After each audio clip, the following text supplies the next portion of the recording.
Ngayong gabi, dahil sa aksidente, nag-agaw buhay si Rodrigo at umabot ng halos 1 milyong piso ang hospital bills. Panginoon, kunin mo na ako. Hindi ko na kaya, Panginoon, yung hirap na ito. anong himala ang naghihintay sa kanya? At paano nakaligtas ang maginang ito matapos ang malakas na lindol na yumanig sa kanilang lugar sa Cebu? Tunghayan ang kanilang kwento ng himala sa The 700 Club Asia. Susunod na.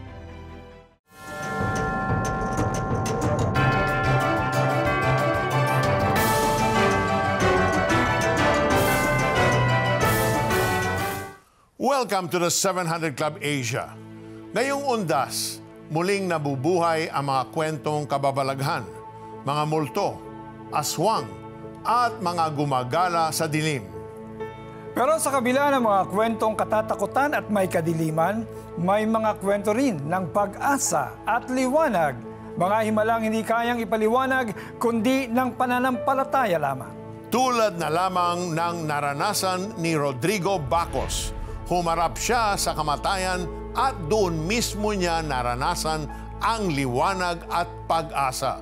Ito ang kanyang miracle story. Bawat segundo, Ma, alis na ako. May trabaho pa ako.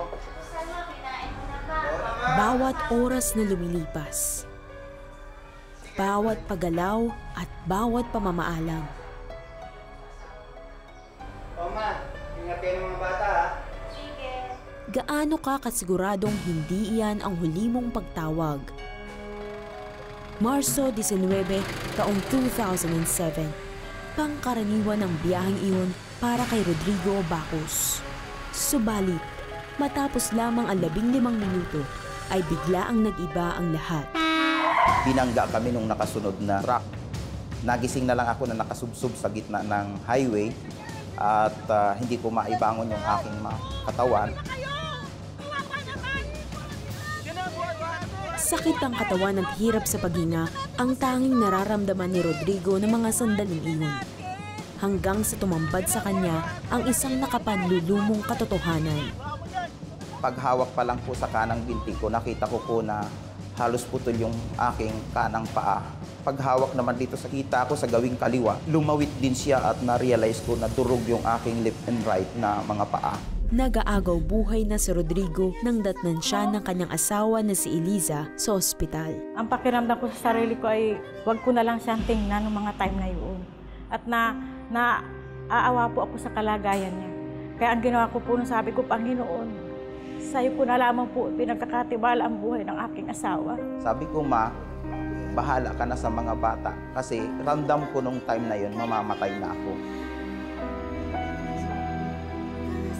Hindi ko na alam yung mga sumunod na pangyayari. Nagising po ako na nasa gitna ako ng kalawakan. Nakita ko yung mga warrior angel ni Lord na hindi mabilang. Napakarami nila dumadaan sa aking harapan. Bakit ayaw nila akong isama? Habang ako'y nasa ganong kalagayan, bigla na lang ako nagising, umaga na pala noon.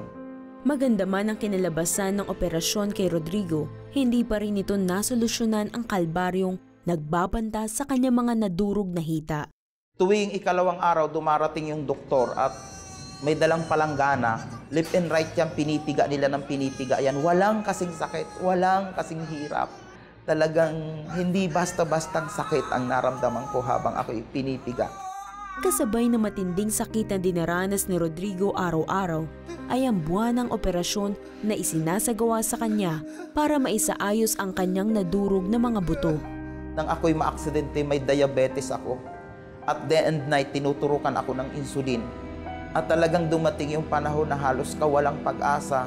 Kasi alam naman natin, pag may diabetes ka, bawal kang masugatan. Pero hindi lang ako nasugatan, nagkadurog-durog ang aking mga buto at tatadtad ako ng sugat. Bukod sa lumalalang kondisyon, ay palaki rin ang gastusin ni Rodrigo sa ospital. Kinausap ko ang aking may bahay, na mabuti pang lumabas na kami ng hospital dahil wala na kaming igagastos. Dahil sa loob ng 9 na buwan ay halos mahigit 1 milyon na yung naubos. Hindi naging madali sa pamilya ni Rodrigo ang mailabas siya sa ospital dahil sa laki ng pagkakautang. Subalit, matapos ang matinding pakiusapan at pangakong babalik sa takdang buwan para magpa-check up, ay pinayagan na makauwi si Rodrigo. Sa halip na yung doktor ang magbibiyak nung bawat pigsang tumutubo sa bawat pinagtusukan ng bakal, ako na mismo ang nagbibiyak nito at pumipisa. Ang kaya kong biyakin sa isang araw ay 4 lamang. Kaya lang, pag natapos ng biyakin yun, yung 20 na yun, yung unang biniyak, sasara uli yun. At bubukol na naman at kailangan biyakin na naman uli. Napakasakit na proseso ng gamutan. Tumutulo yung uhog ko, umiiyak ako. At lagi kong sinasabi, Panginoon, kunin mo na ako. Hindi ko na kaya, Panginoon, yung hirap na ito. You know, Alex, it's only in the moment when you're in a life and death situation that you see your life from a different perspective. You value your loved ones, you value your own life, and you weigh ano yung mga ginawa mo, mga bagay na nagkaroon ka ba ng impact sa towards others. You know, that's the only time you evaluate your life. Talagang yung tumatanim pa rin sa isip ko yung sakit. Oh, yung grabe, sinabi niya, talo si Rambo eh. Oh, biro mo yung bakal. To hold it together. Yes. At saka, I also remember na talagang ang buhay, sabi ng Bible, no, sa Psalms 90, life is short. Mm-hmm. It's like a grass. In the morning, it grows up. At night, it withers. Mga kapatid, hindi sinabi ng Diyos na magiging madali ang buhay.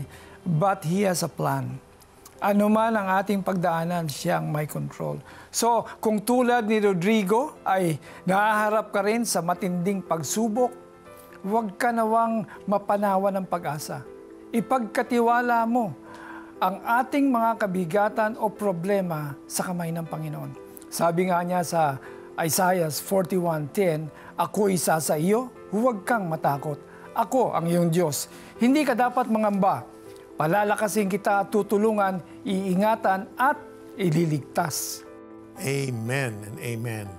Paano kaya kumilos ang Diyos para mailigtas si Rodrigo sa kanyang napakasakit na sitwasyon? Darating na ang himala sa buhay niya. Abangan natin yan sa pagbabalik. Diyan lamang kayo.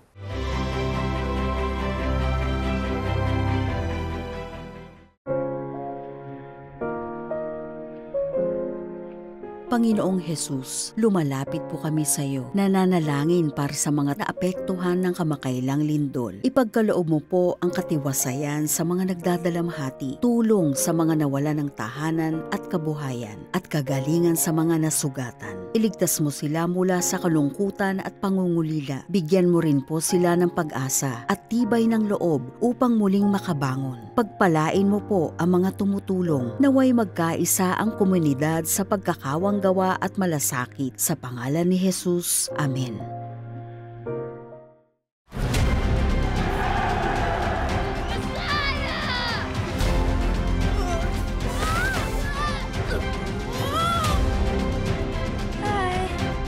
Hello, John.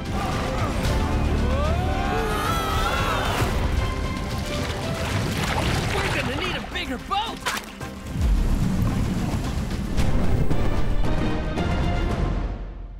He is the light of the world.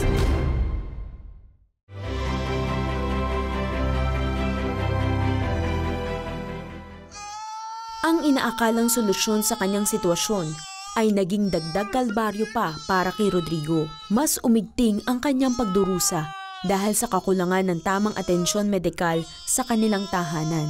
Pag ako'y nakakatulog na maraming ipis doon sa lugar na yun, nilulusob ng ipis yung mga sugat ko. Sinisip-sip nila yung mga lumalabas na katas dito. Pag nasipsip na nila yung katas, kinakain yung paligid ng mga sugat. Buhay pa ako, kinakain ako ng ipis.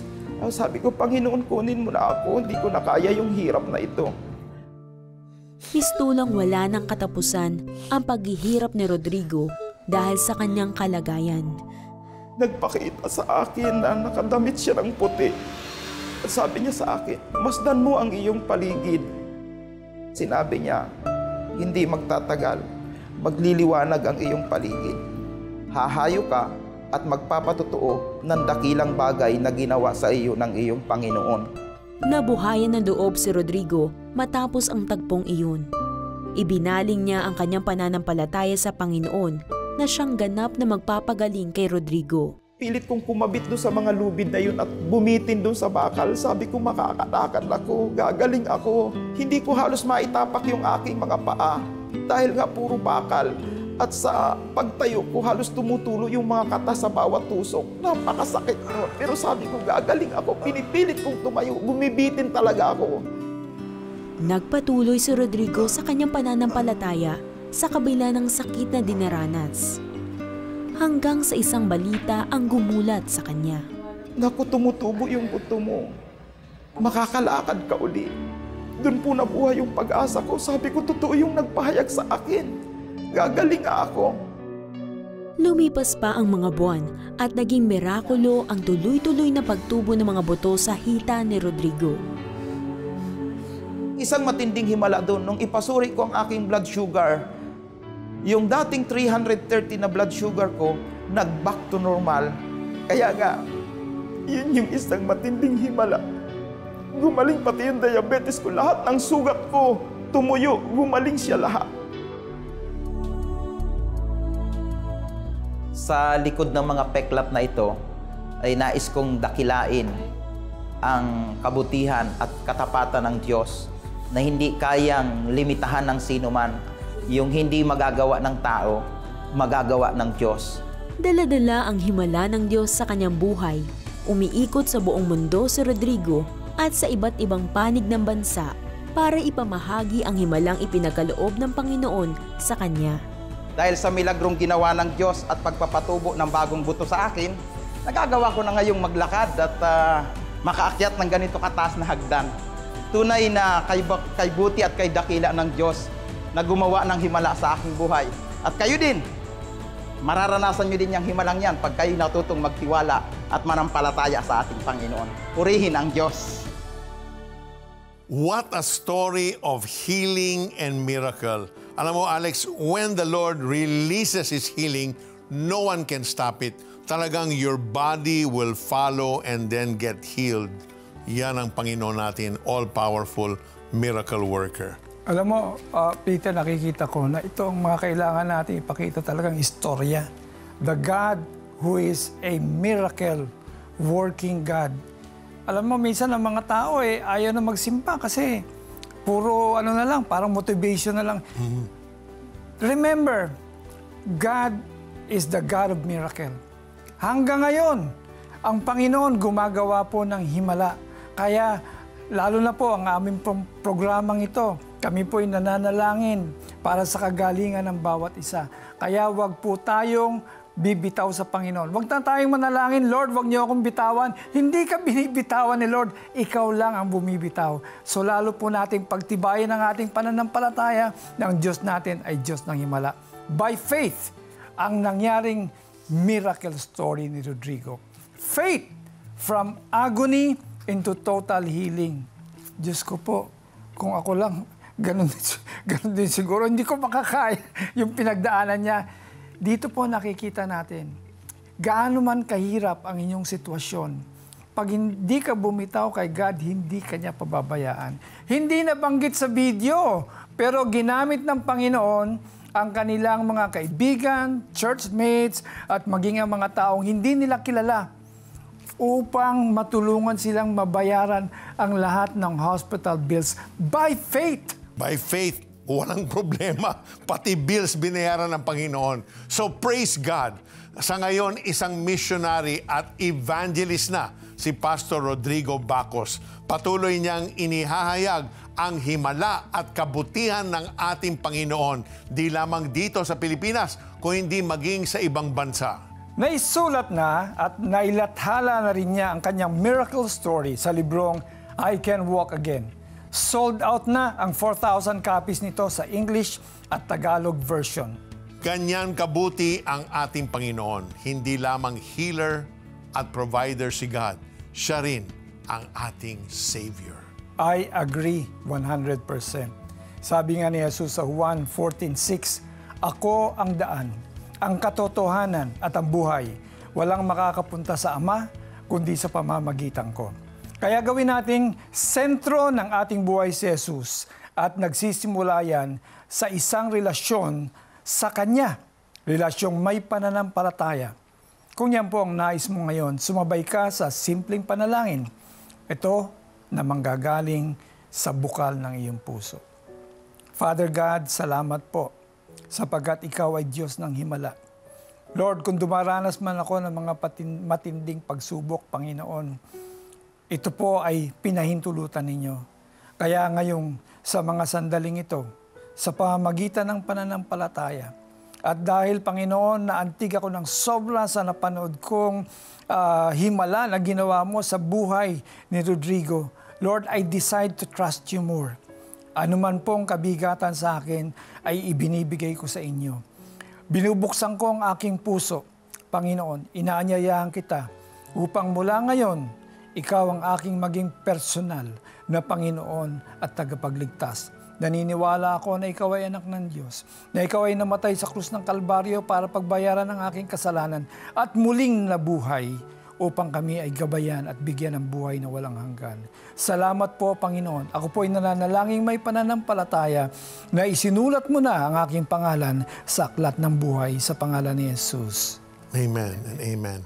And by faith, let us come to God now for your needs. Just as He released a miracle for Rodrigo, He has a miracle for you. Father, in the name of Jesus, Lord, you purchased our healing, our miracle 2,000 years ago on the cross. So even now, we release your miracle working touch in the lives of those who are in need.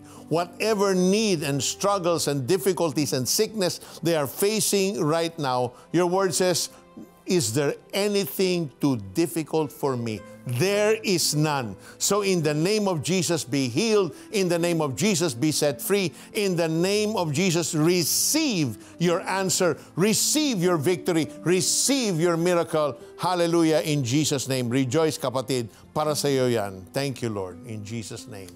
Amen and amen.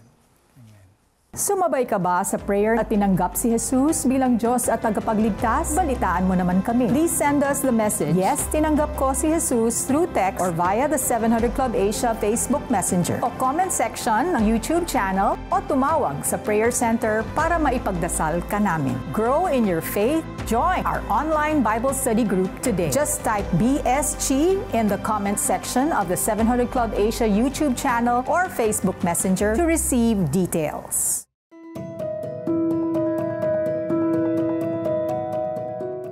Araw-araw, marami tayong natatanggap na prayer requests at answered prayers.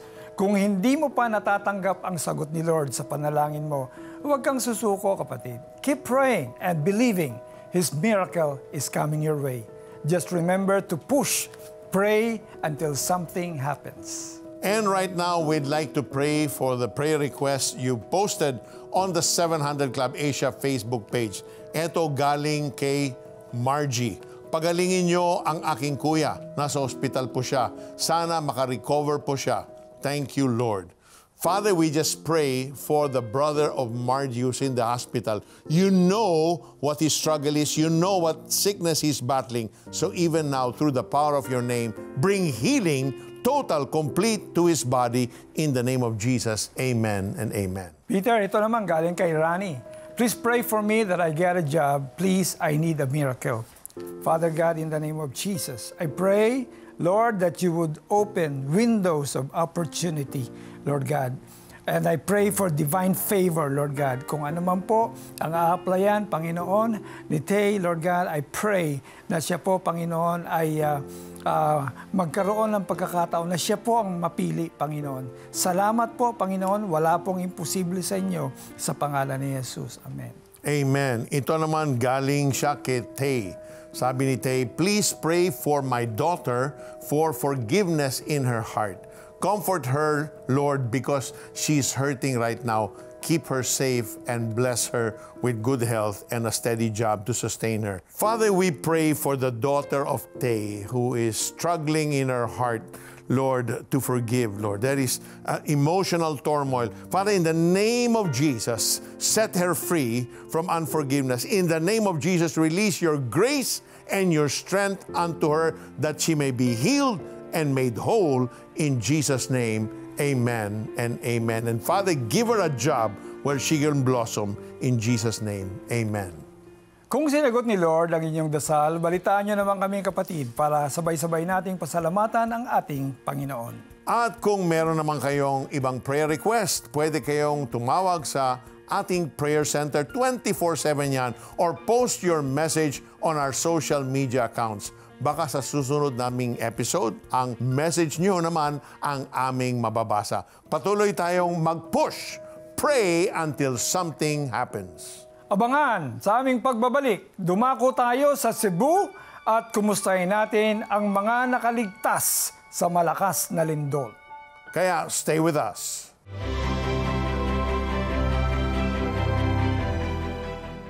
Ang pag-asa ay parang isang buto. Kailangan ng pag-aaruga upang lumago. Dahil sa inyong suporta, patuloy ang CBN Asia sa pagtatanim ng pag-asa. Hindi tayo titigil dahil marami pa ang kababayan nating nangangailangan nito. Maging kabahagi na at mag-donate ng 500 pesos sa CBN Asia. Bilang pasasalamat, makakatanggap ka ng access sa A Proverb a Day reading plan and 31-day video devotional to gain wisdom, guidance, and encouragement for daily life.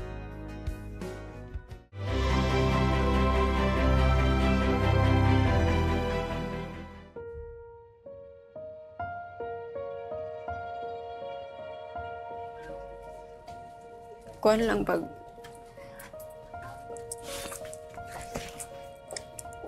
natruma lang ako gamay kay kanang ang akong katong babae kay nga siya tabang niya pero nagkuputo siya sa kanang screen niya kuan di na mo sa Jean mo nagdagan siya tabang lingkod na musunod sa dentong lalaki usa ang una na akong gig-ako si Jean. Kaya pasig og di man ako mag-akos na delikado to siya matumba. Hindi ko in-expect nga lumilindol pala. Sobrang lakas. Tumakbo ako. Pumasok sana ako sa aming bahay. Yun, napantok yung uko. Dito ako nadapa. Dito. Tapos, di barog ko. Yan, napangkat ako balik. Nya mo to kapoy nakakwato ni survive ko ibarog jud ko para maadto ko sa akong mama then adto na paong na jud akong pananaw ulbaan pa ko medyo trauma ba nasa labas kami dahil baka bumalik yon baka maano kami sa aming bahay matagan yan ang iniisip namin kung bakit kami sa labas natutulog nag-standby tatakot kasi ako sa loob. Parang feeling ko na lumilindol.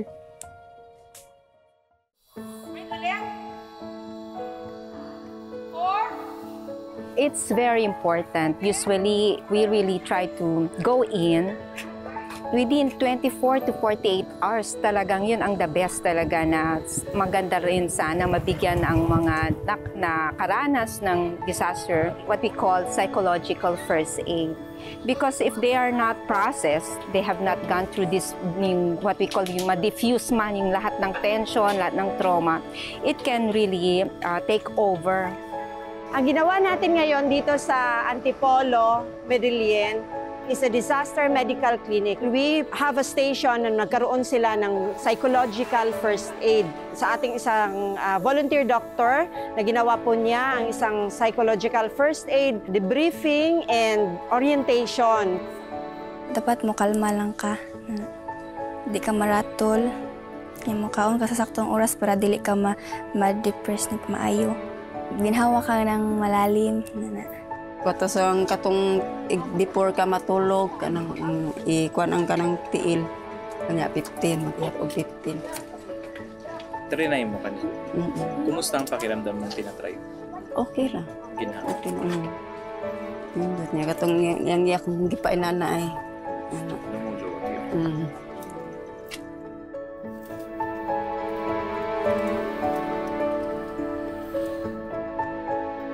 So after this, magkaroon pa tayo ng series of disaster medical clinics. Then meron din tayong mga relief distributions, pag-install ng ating water station upang patuloy na ma-augment po ang pangangailangan ng kababayan natin dito sa Northern Cebu. Pasalamat na lang yun ko nga. Ni-advisean mi niya, ni Doc, niya. Kung pag-ampo sa Ginoo nga, kuan na lang jud mi, may ngutang namin sa sud sa umbalay. Dili namin magsige pagka ng tigandagan. So, alam mo, Alex, yan ang kaibahan ng Operation Blessing, no? We don't just bring the relief goods. We don't just come there with trauma counseling. But they receive prayer and the Word of God. Because the Word of God says, when the earth shakes and quakes, I, the Lord, holds its pillars firm. So, may reassurance yung Word of God. At saka hindi lamang yan, ang nakikita ko talaga, yung we bring in professional help, right. Lalo na yung mga may trauma. Kasi importante yan, maaaring magdiretso yun sa mga anxiety or depression. So, hindi po tayo napapahuli dyan.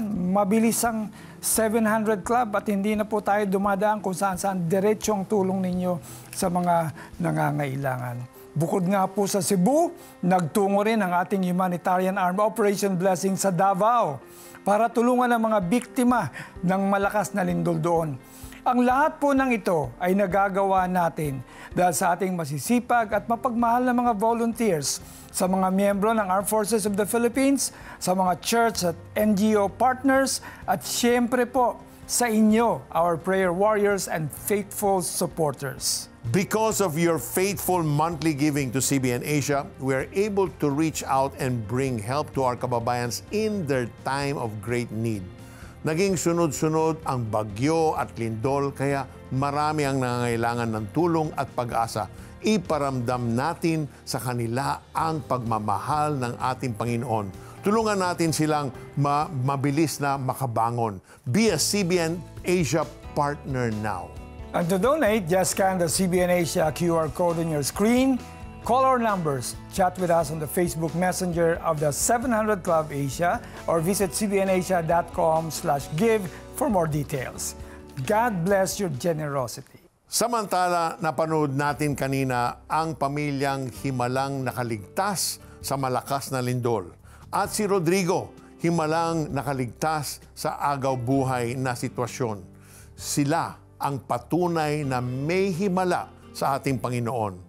Kailangan lang natin maniwala at mananampalataya kay Jesus. Sabi nga ni Jesus sa Mateo 17, talata 20, kung kayo'y may pananampalataya sa Diyos, na sinlaki ng buto ng mustasa, maaari ninyong sabihin sa bundok na ito, lumipat ka roon, at ito'y lilipat nga. Tunay na walang bagay na hindi ninyo magagawa. Kaya keep believing, have faith, dahil sa tamang panahon, ang himala ng Diyos ay darating din sa iyong buhay. Amen. At dito nagtatapos ang ating maikling kwentuhan, stories of hope, faith, and love. Help us bring inspiring and miracle stories to more people through the 700 Club Asia. Be a CBN Asia partner now, scan the QR code, call the number on your screen, or message us at the 700 Club Asia's Facebook Messenger. God bless you more and more. Kabiguan, karamdaman, kadiliman, kamatayan,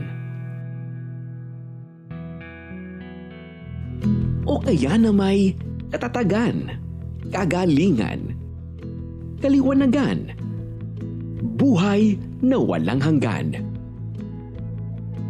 Ano ang pipiliin mo?